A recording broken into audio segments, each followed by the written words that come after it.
Presidential election season begins in Iowa, where the caucuses were held this evening. Yeah, this gives Americans a first look at the pulse of the 2024 race for the White House. And tonight, former President Donald Trump has been declared the winner in Iowa.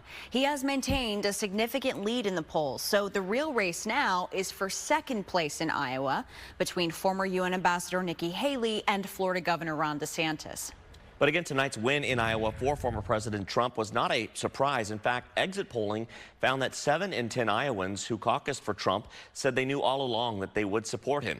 It's a big difference from 8 years ago. That is when he lost in Iowa to Ted Cruz. While most candidates will fly to New Hampshire after the Iowa caucuses are finished, Trump will be flying to New York tomorrow, where a defamation trial against him is set to begin.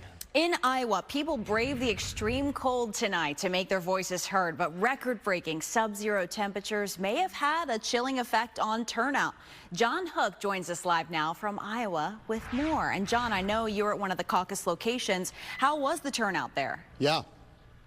Well, the turnout was pretty good here, and in fact, statewide, Christina and Mark, the turnout is going to be actually a big number, far bigger than 2016. So despite the cold, despite the weather, Iowa voters, Republicans, turned out for this caucus tonight.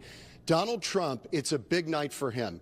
He was declared the winner 31 minutes after caucus voting began at 7:31.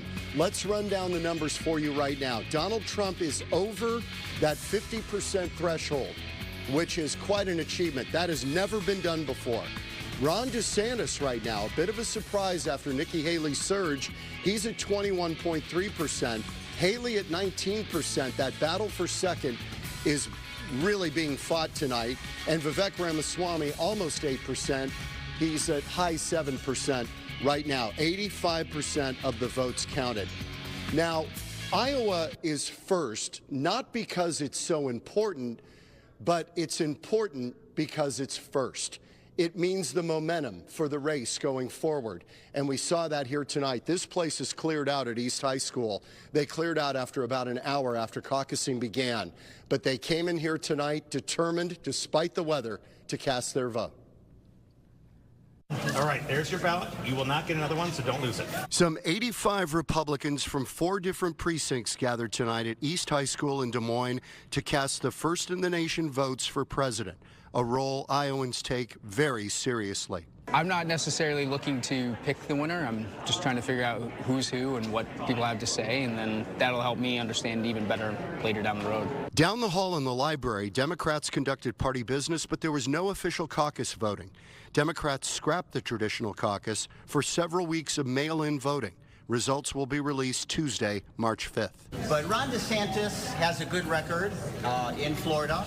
He has good executive experience. But Republicans are determined to keep the caucus tradition alive. The candidates have to come here, they have to talk to us directly and meet people face to face. First, some party business. In a presidential year, we will conduct a straw poll. And then one person representing each candidate who wished to speak was allowed 3 minutes. I can tell you right now that if he was still president, this stuff going on in the Middle East and at our border wouldn't be happening. She's one of the few candidates on any of the parties that is running on something positive. Then Precinct 19 cast their votes on tiny slips of paper. No secret ballot here. Votes are cast in the open on a cafeteria table. Ron DeSantis received 4 votes. Nikki Haley received 9 votes. Vivek Ramaswamy received 3 votes. And Donald Trump received 10 votes. Civics in action on a bitterly cold January night in Iowa. So a couple of takeaways. Big turnout tonight, defying a lot of expectations because of the weather. It's been so brutal here. Donald Trump did very well with people with no college degree, with rural voters. But what was really interesting, he did exceptionally well with young voters. That is a little bit of a twist. And the biggest issue on the exit polling of Iowa voters here, the border, immigration, not the economy. That was number 2. Wow. That's another big surprise moving forward. So the ramifications of the border situation that we know so well in Arizona and on Texas's border, that was playing very large among Republican caucus goers tonight here in Iowa. That is now very the stage interesting set. In Iowa. Yeah. So far from the border. It is. But Exactly. But we move now to New Hampshire, and we'll be there for the New Hampshire primary. That's a traditional primary. Nikki Haley has done very well there in the polling. She's actually closing in on Donald Trump in New Hampshire. The question is, can she actually take second place tonight when all the votes are tallied? Right now, Ron DeSantis is in second place here. He has already announced he will not exit the race.